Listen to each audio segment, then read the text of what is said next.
자, 여러분들 지난 시간에 사무엘하 21장부터 24장 구조를 우리가 봤습니다. 제가 앞에 이제 기록을 해 두었는데요.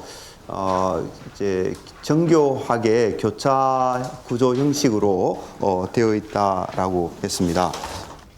그것을 여러분들이 이제 기억하시면서 오늘 수업을 이어가도록 그렇게 하겠습니다. 여러분들 강의하는 그 136페이지 그 밑에 있는데요.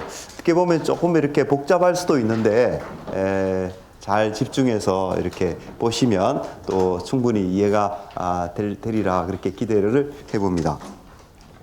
자, 이렇게 이제 교차 구조 형식을 되어 있는데 이 교차 구조를 통해서 이 여러 본문들이 서로 어떻게 연결되어지고 그렇게 해서 이렇게 그게 어떤 주제가 담겨 있고 또 이 주제가 어떻게 서로 연결되어서 통일된 하나의 그 어떤 메시지를 전달해 내고 있는지, 또 이것이 이제 전체 사무엘서의 구성을 어떻게 이제 밝혀주는지, 그걸 우리가 이제 생각해 봐야 되겠죠.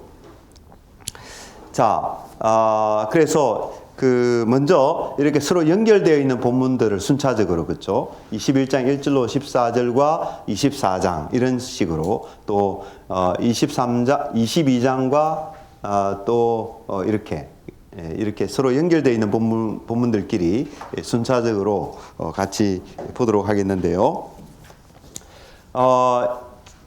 21장 1절로 14절 본문은 사울의 피 흘린 죄가 거기에 소개되고 있고요. 피 흘린 죄가 소개되고 있고, 또 그것을 다윗이 이제 어떻게 처리하는가를 소개해 줍니다. 사울의 피 흘린 죄가 있었는데 그것이 해결되지 않은 상태로 사울이 죽은 거죠. 그죠? 길보아 전투에서 죽었는데, 그 해결되지 않는 죄의 문제가 이제 다윗의 시대에, 다윗이 통치하던 시대에 그것이 이제 이슈가 되었어요. 그래서 다윗이 그 문제를 반드시 해결해야만 했고, 그런 내용이 이제 21장 1절로 14절에 다루어지고 있다는 것입니다. 근데 그 문제가 뭐냐면, 이 사울의 해결되지 않는 문제가 뭐냐면 언약 파기의 문제입니다. 그러니까 이스라엘 백성과 기브온 족속 사이에는 오래 전부터 이렇게 언약 관계로 묶여 있었어요. 그 언약은 여호와의 이름으로 맺어진 관계인 만큼 반드시 파기되면 안 되고 지켜져야만 하는 그런 언약 관계였습니다. 그런데 사울은 이제 어떤 국가적인 또 민족적인 유익이라는 명분을 내세워서 그 언약을 깨어버렸습니다. 깨어버리고 기브온 족속들을 다 이제 이렇게 죽이려고 그 땅에서 몰아내려고 하는 그런 일을 했어요. 근데 그것이 이제 하나님 보시기에 큰 악한 일이 되었던 것입니다. 왜냐하면 여러분들이 아시다시피 이스라엘 백성은 언약 백성이잖아요. 언약 백성, 하나님과 언약 관계 속에 있고, 그 언약 안에서 이제 이스라엘 백성들 상호 간의 형제들로 이렇게 묶여 있는 민족이 이스라엘 백성이거든요. 이제 그 정체성을, 민족의 정체성을 언약을 떠나서는 생각할 수 없는, 그렇죠? 언약을 떠나서는 민족 정체성을 생각할 수 없는 나라가 이스라엘이거든요. 그러면 그 이스라엘이 이스라엘로 존재하기 위해서는 반드시 언약은 존중돼야 됩니다. 언약은 지켜져야만 하는 거예요. 어떤 국가적인 이익보다도 앞서는 것이 언약 관계인 것이죠. 근데 이제 사울은 그런 중요한 문제임에도 불구하고 그런 관계를 그냥 이렇게 깨어버린 것입니다. 깨어버린 것이에요. 그것에 대해서 하나님이 진노하셨고, 그리고 다윗이 이제 그 문제를 수습해야만 하는. 그러니까 사울 때문에 이스라엘 나라 전체가 이제 어려움을 겪게 된 거예요. 이스라엘 나라 전체가 어려움을 겪게 되면 당연히 어떻게 됩니까?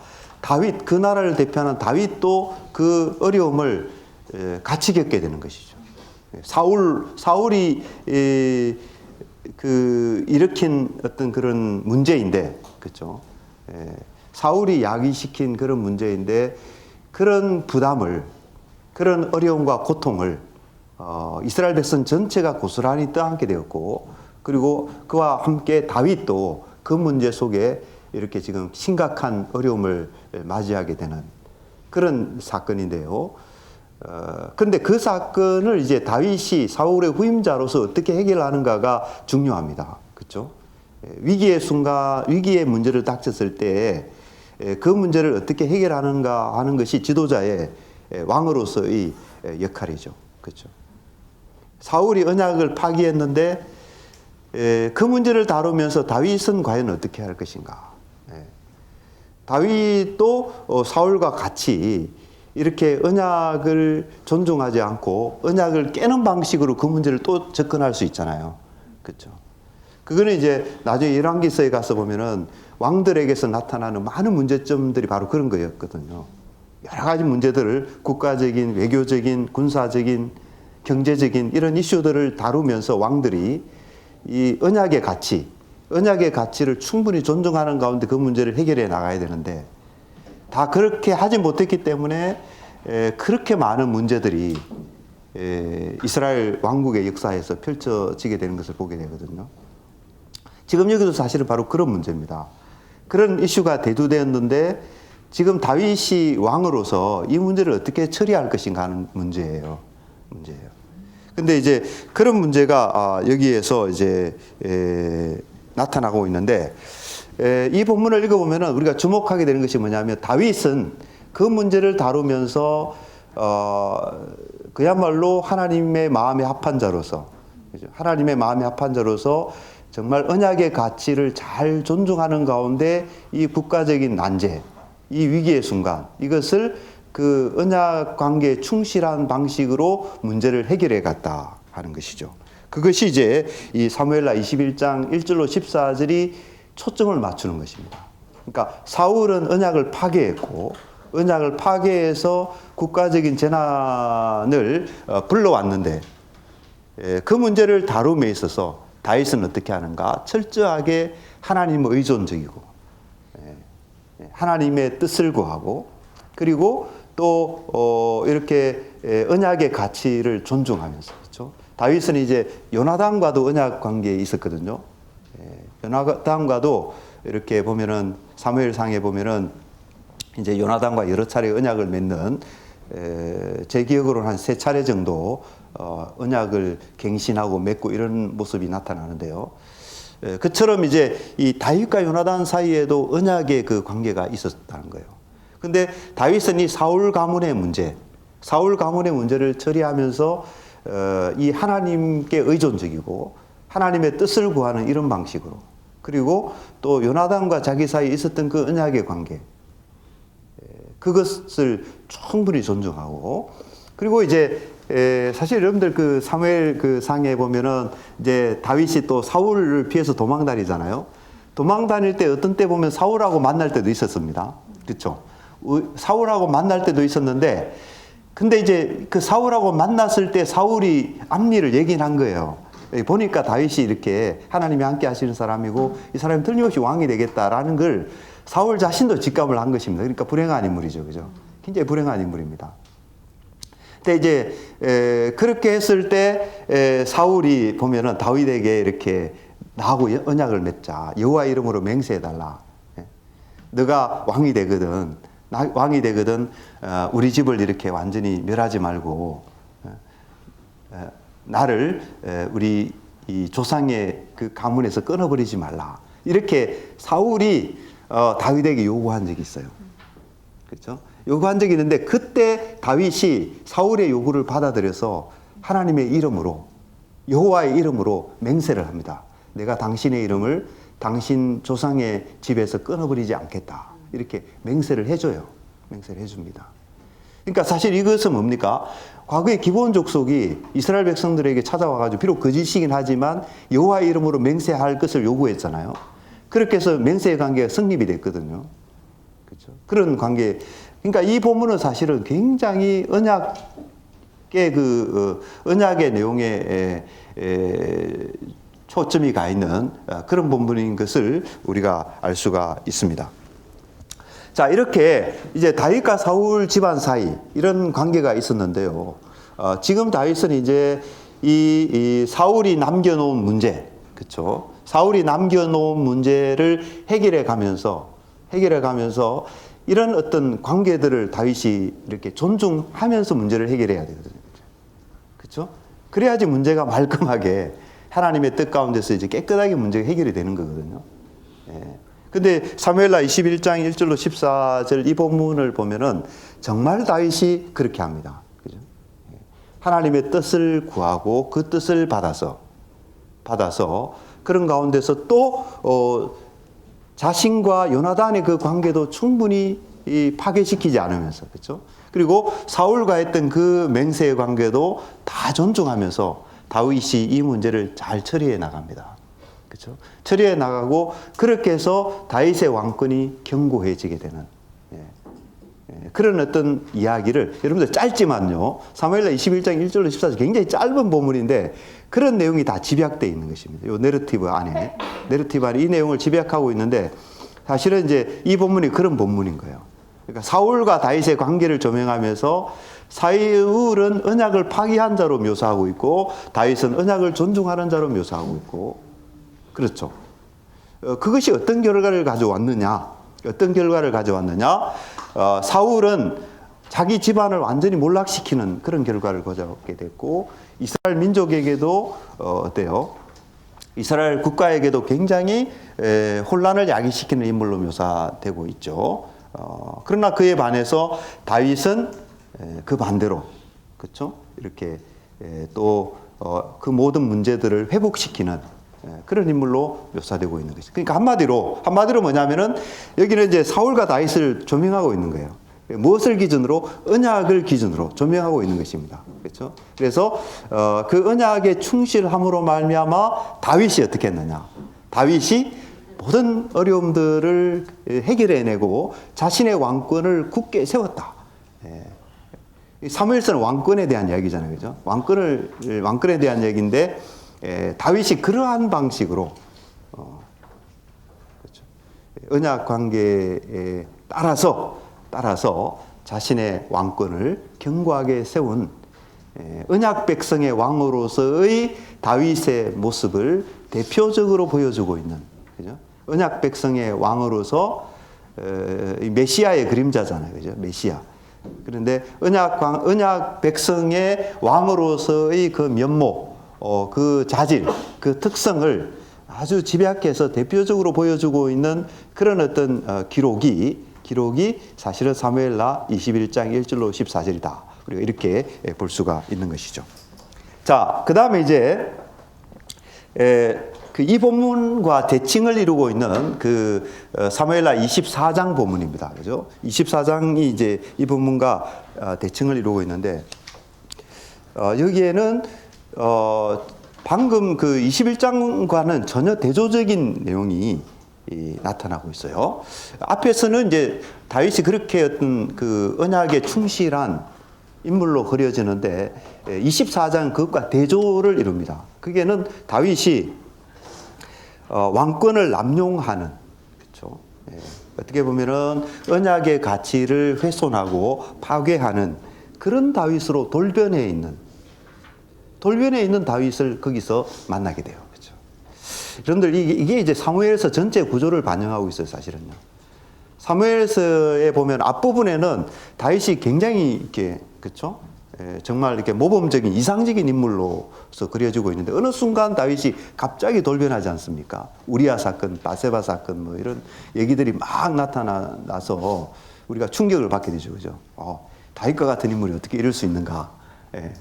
충격을 받기도 하고 또 우리 같은 죄인들은 어떻게 하면 이것 보면서 때로는 위로도 받기도 하죠. 다윗도 그렇구나. 그런다고 또 다윗을 본받으면 안 되는데. 어쨌든 이제 사무엘서 전체가 보면 그래요.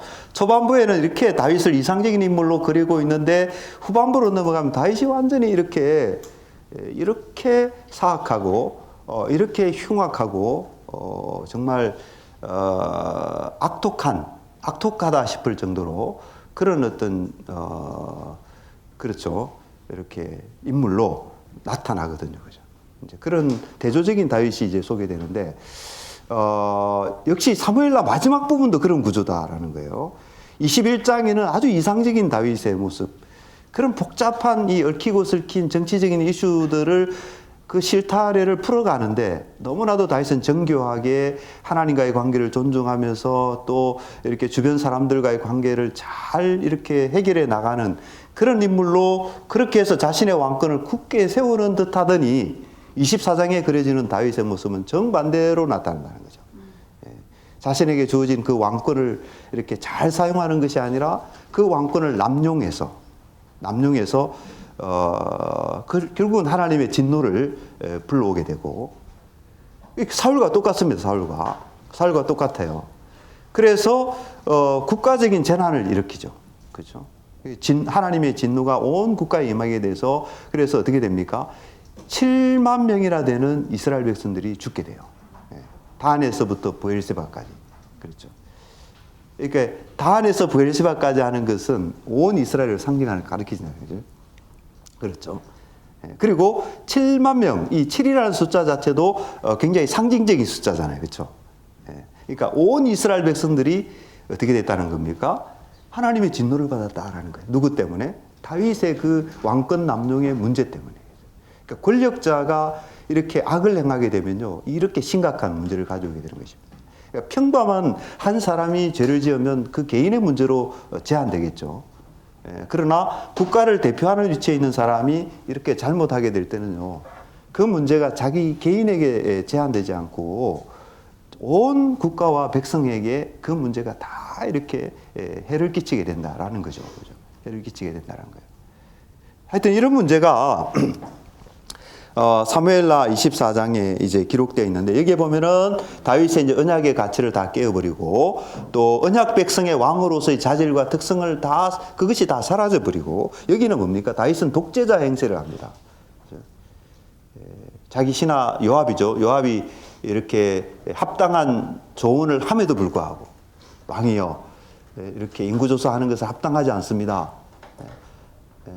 이 모든 문제는 하나님께 달려있는 것이지, 백성의 수요의 많고 적음은 하나님께 달려있는 것이지, 왕이 너무 거기에 관심을 갖는 것은 옳지 않습니다. 라고 이 요압이 말이죠. 요압이 그때 바른 말을 했거든요. 예, 바른 말을 했습니다. 그런데 다윗은 그 말을 듣지 않죠.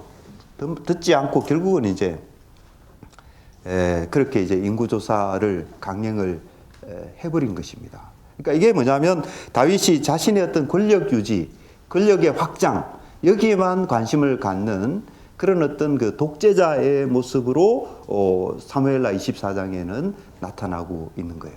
나타나고 있는 것입니다. 그래서 아까 말씀드린 것처럼 이것이 이제 이스라엘 국가 전체의 재난을 불러오고 많은 백성들의 목숨을 희생시키는 그런 어떤 불행한 결과를 낳게 된 것입니다. 그래서 대조를 이루는 거예요. 21장은 다윗이 언약의 가치에 충실함으로 자신의 왕권을 견고하게 세웠다, 이 내용을 다루고 있죠. 그죠? 그것과 대조되는, 그것과 대칭을 이루고 있는, 문학적으로 대칭을 이루고 있죠. 그죠? 대칭을 이루고 있는 24장은 뭐냐면, 다윗이 자신의 왕권을 남용해서 언약의 가치를 깨어버리고 오히려 나라를 혼란스럽게 만들고 백성에게 고통을 안겨다 주는 그런 어떤 뭡니까? 그런 아주 나쁜 그런 왕으로서 이제 사무엘라 24장에 그 다윗이 그렇게 소개되고 있다라는 것입니다. 그렇죠? 그래서 이렇게 보면은 이 사무엘라 24장은 문학적인 형식으로도 대칭을 이루고 있고, 그 내용의 주제도 대칭을 이루고 있고, 이렇게 되어 있다라는 것을 우리가 보게 됩니다. 자, 이런 구성이 뭡니까? 사실은 이런 구성이 사무엘서 전체가 어떤 형식으로 구성되어 있는가라는 것을 우리에게 알려주고 있는 거예요. 그렇죠? 그러니까 성경을 읽어보면요, 정말 놀랍습니다. 성경이 그냥 기록된 책이 아니고요, 성경은 정말 놀랍게 기록된 책이다. 이런 것을 우리가 이런 데서도 우리가 깨닫게 되는 거죠. 깨닫게 되는 것입니다. 자,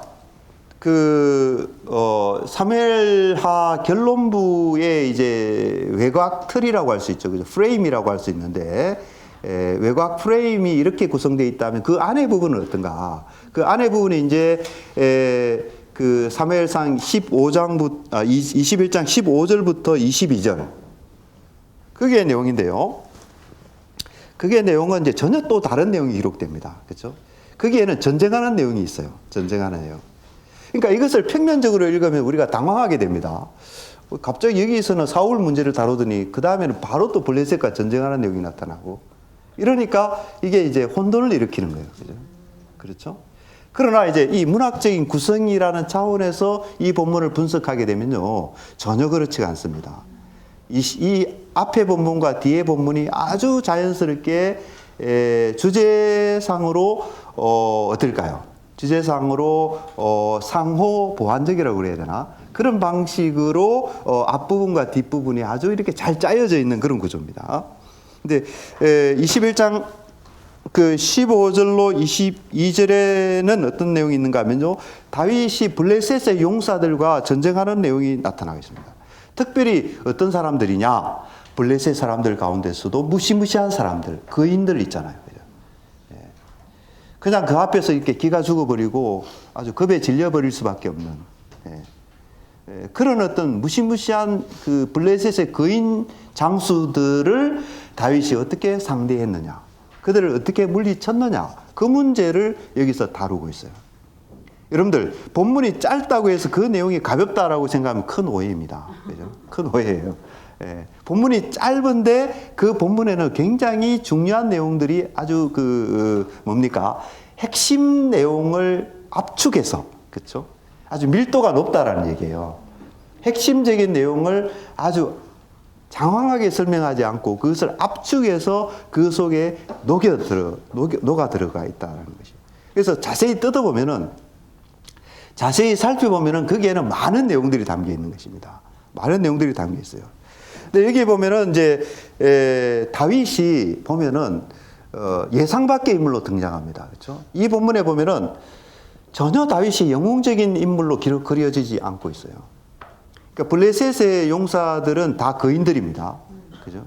전쟁에 능숙한 사람들이고, 그런 용사들로 블레셋 사람들은 그려지고 있거든요. 그런데 여기에 나타난 다윗의 모습은 아주 보잘것없어요. 뭔가 다윗이 뭐 이렇게 액티브하고 다윗이 대단히 능력이 있고 그런 인물로 나타나지 않는 것 같습니다.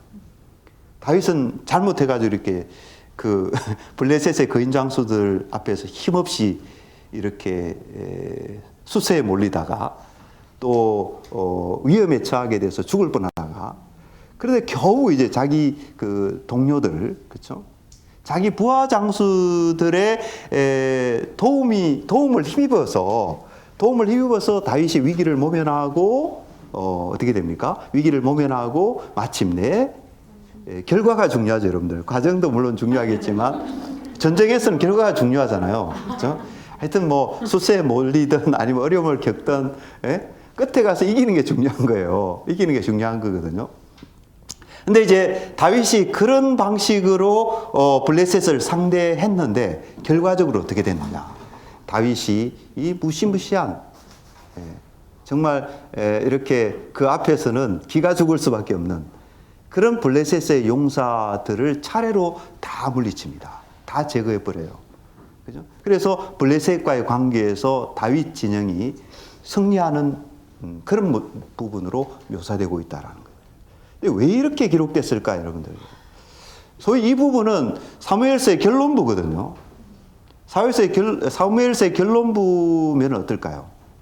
저자가 사무엘서 전체를 통해서 전달하고자 했던 그 메시지를 이 사무엘서 마지막 부분에서 압축해서 전달하고자 했던 거거든요. 그런데 압축해서 전달하고자 했을 때에 저자는 이 다윗과 블레셋의 관계를 조명하는 것입니다. 지금, 그렇죠? 사무엘서 보면은 많은 전쟁들이 소개되고 있는데 그 중에 대표적인 전쟁이 블레셋과의 전쟁입니다. 그렇죠? 사무엘상 17장에 다윗이 골리앗을 물리치는 그 전쟁으로부터 시작해서 많은 블레셋과의 전쟁이 있었거든요. 물론 다른 전쟁도 있어요. 그렇죠? 사무엘하 8장이나 이런 데 보면은 다윗이 얼마나 많은 전쟁을 수행했는가를 알 수가 있어요. 그렇죠? 예, 이 우리야 장군의 사건도 암몬 족속과의 전쟁 그 맥락 속에서 이제 있었던 일이잖아요. 그죠? 그러니까 다윗은 일생의 그 통치 기간 동안 다윗은 대표적으로 뭘 한 사람인가 하면요. 주로 전쟁했던 사람이라고 볼 수 있어요. 전쟁이 다윗의 주된 그 어떤 자기의 그 뭐랄까요. 그 적당한 말이 지금 생각이 안 나는데 전공이라고 해야 되나? 예, 전공. 어떻게 그런 말밖에 생각이 안 나죠. 예. 하여튼 다윗의 주된 영역 솔로몬은 뭡니까? 솔로몬은 좀 다르죠. 솔로몬은 성전 건축하는 건축이 그 부분이 이제 솔로몬에게는 좀 주된 그 역할이었다고 할 수 있는데 다윗은 뭡니까? 다윗은 전쟁하는 사람이에요. 전쟁. 그러니까 대단한 그래서 다윗은 등장할 때부터 뭡니까? 용사로 등장하는 거예요. 물맷돌 몇 개로 이 사울도 두려워서 떠는 말이죠. 다른 사람들보다 어깨 위보다 더 큰 그런 어떤 사울조차도 속수무책이었던 그 블레셋 사람을 다윗이 말이죠. 무명의 인물 다윗이 그것도 물맷돌 몇 개로 물리치는 이런 인물로 다윗이 등장을 하거든요. 그러니까 뭡니까? 이게 다윗의 역할이 뭔가를 나타내는 것입니다. 그렇죠? 다윗은 전쟁하는 사람이었다라는 거예요. 그리고 그러나 이제 다윗의 뒤를 이었던 솔로몬은 어떤 사람인가? 솔로몬은 어떻게 보면은 솔로몬에게서는 왕의 또 다른 역할인 통치자적인 역할이었다고 볼 수 있어요.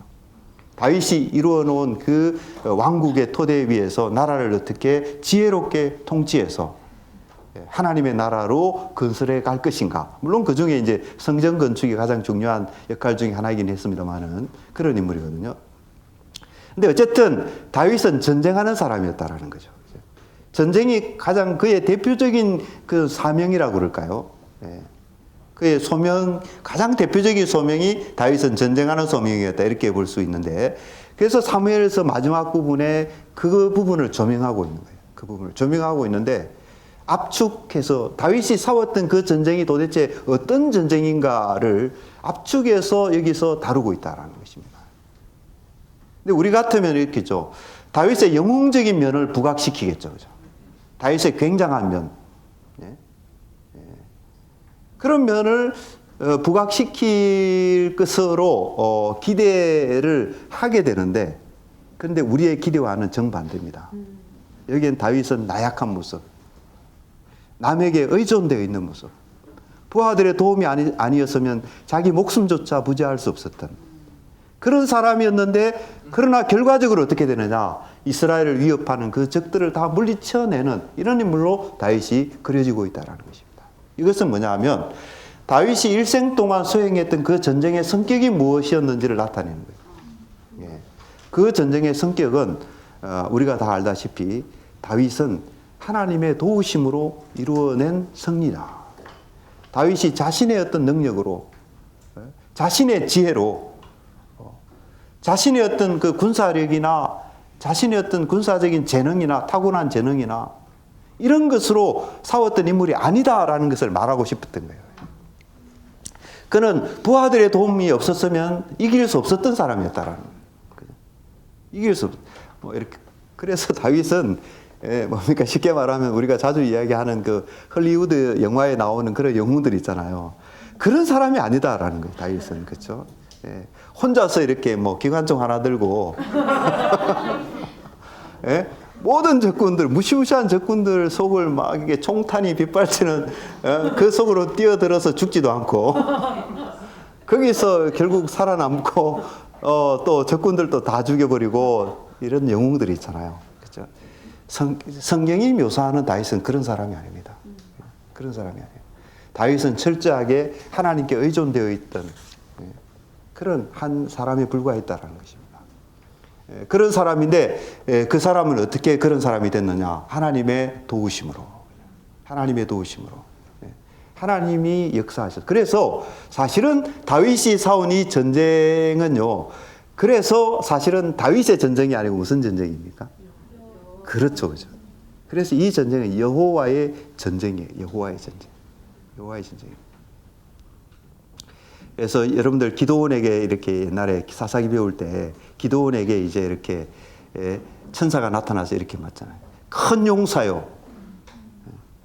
큰 용사요. 이렇게 부르면서 하나님이 너와 함께 하시도다. 그랬죠.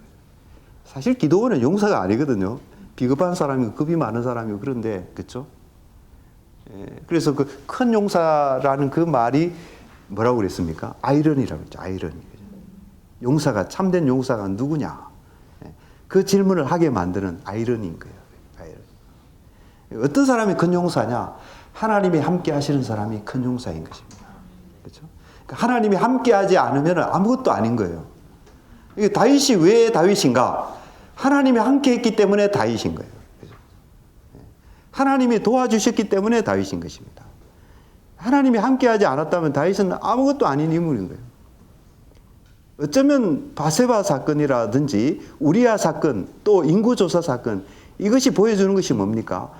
하나님의 은혜가 그에게 없을 때 그가 어떤 사람이 되는가를 보여주는 것입니다. 그렇죠? 어떤 사람이 되는가를 보여주는 거예요. 여러분들 사사기를 보면 사사기가 그렇게 혼란스럽지 않습니까? 그죠? 그렇게 혼란스럽고 외국 사람들에게 늘 이렇게 짓밟히고 또 자기 그 부족들끼리도 서로 이렇게 분쟁하고 이런 사사기잖아요. 암흑시대. 그렇죠? 그래서 그때 왕이 없으므로 사람이 각기 속인의 옳은 대로 행하였기 때문에 사사기가 그렇게 혼란스러운 시대가 됐다. 이렇게 성경은 말하고 있잖아요. 그렇죠? 그래서 우리는 다윗 왕의 등장을 고대하고 있거든요. 다윗 왕의 등장을 고대하게 되는데 그런데 여러분들 다윗 왕권을 보면 뭘 깨닫게 됩니까? 왕이 말이죠. 왕이 이렇게 하나님께 의지하지 않고 하나님을 떠나게 됐을 때는요. 사사기 시대와 똑같은 상황이 벌어진다라고 하는 것을 사무엘서는 역시 또 가르치고 있습니다.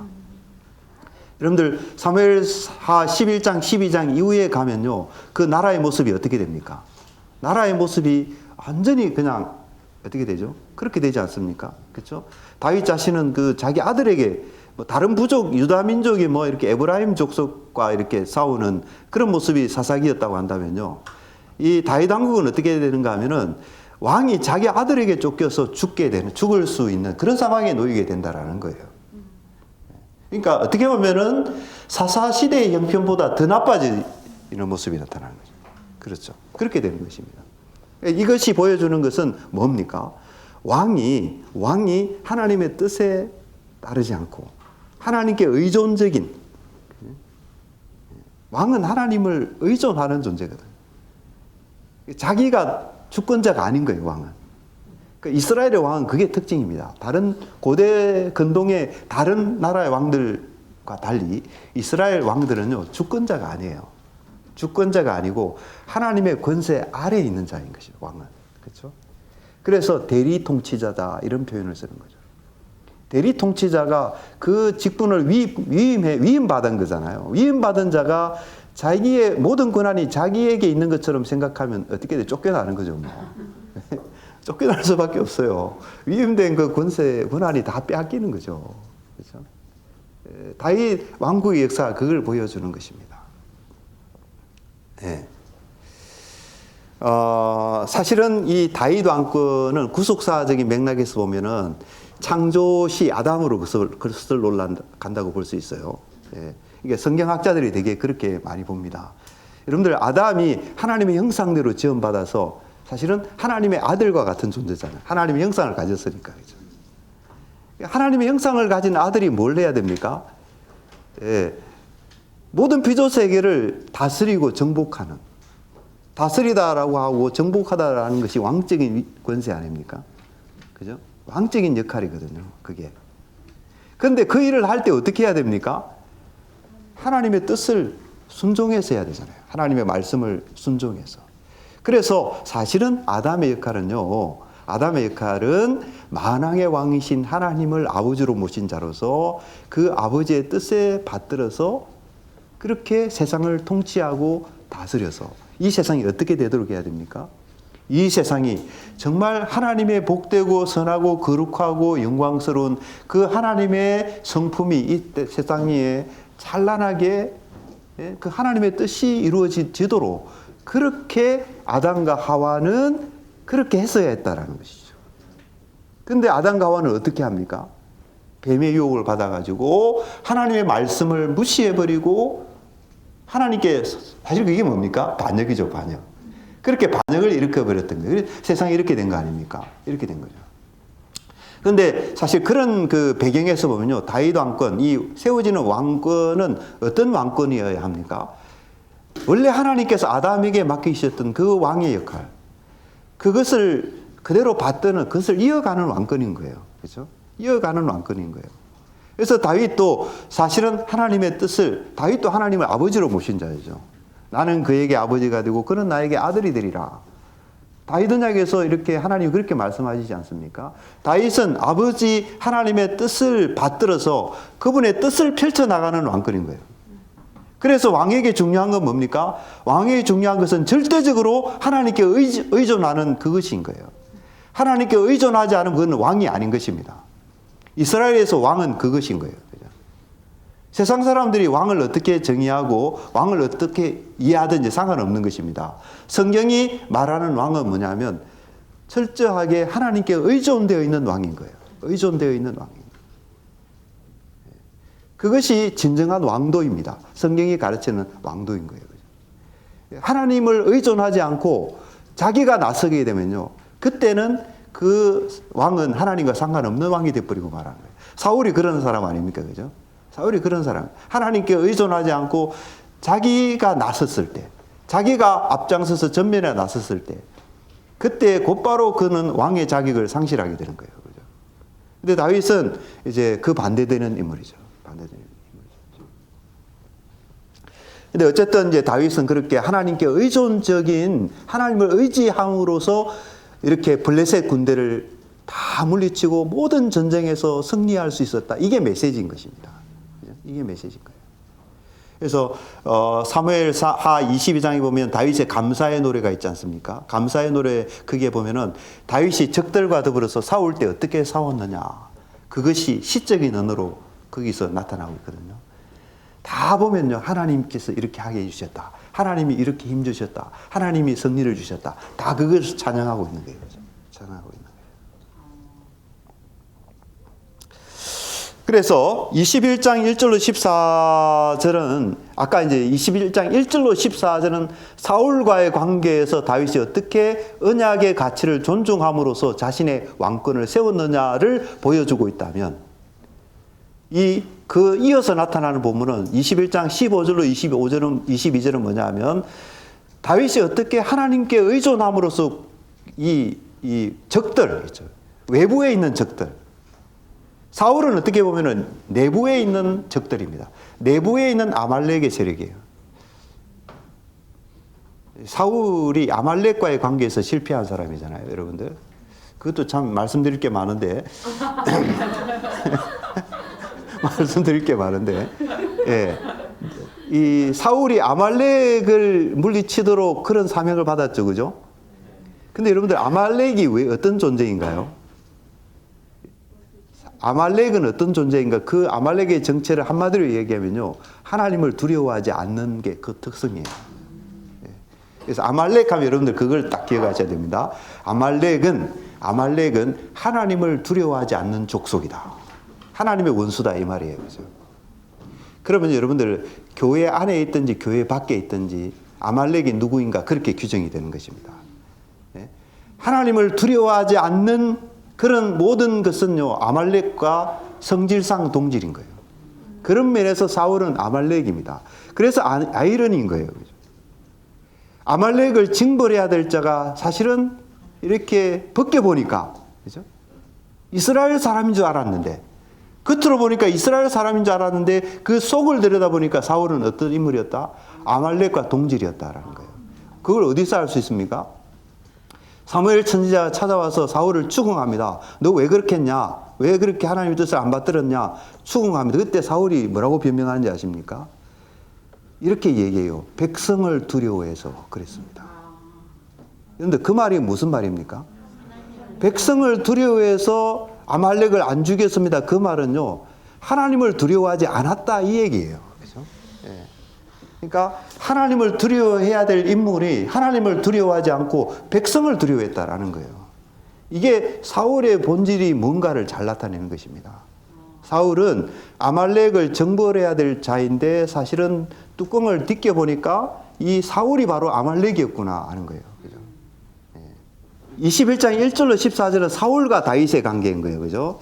근데 이 관계에서 다윗이 사울의 문제를 슬기롭게 해결합니다. 사울은 어떻게 보면은 내부적인 적이에요. 내부적인 아말렉입니다. 그렇죠? 그 문제를 다윗은 언약의 가치를 받드는 가운데 사울의 문제를 해결하고 자신의 왕권을 굳게 세운 거예요. 그렇게 보면 우리가 이제 이렇게 말할 수 있을 것 같아요. 사울은 어떻게 보면은 이스라엘 내부의 문제입니다. 그죠? 이스라엘 내부의 문제. 내부의 문제를 다윗이 하나님의 뜻을 받드는 가운데 내부의 문제를 평정하고 그리고 다윗 왕권을 세웠다 그 얘기예요. 그 다음에 21장 15절부터 22절은 뭐냐면 이제는 블레셋이라든지 그 외부에 있는 세력들, 그죠? 암몬 족속이라든지 아말렉 족속이라든지 이 외부에 있는 세력들을 다윗이 어떻게 제압하고 다윗의 왕권을 견고하게 세울 수 있었느냐 그것을 이야기하고 있다라는 거예요. 그죠? 그래서 이렇게 보면 뭡니까? 21장 본문은 통일성을 갖는 것입니다. 1절부터 14절은 사울과의 관계, 그죠? 15절부터 22절까지는 블레셋과의 관계. 그 두 가지 영역에서, 그죠? 하나는 국내 어떤 의 문제에 있어서, 그죠? 국내 이슈에 있어서 하나는 국외 군사적인 이슈에 있어서 다윗이 어떻게 함으로써 이스라엘 왕국을 다윗 왕국을 견고하게 세울 수 있었느냐 그것을 지금 말해주고 있다. 어디에서? 사무엘서 결론부에서. 이렇게 보면 이제 사무엘서 전체가 무엇을 이야기하고자 하는 책인가를 우리가 대충 알 수가 있을 거예요. 그죠?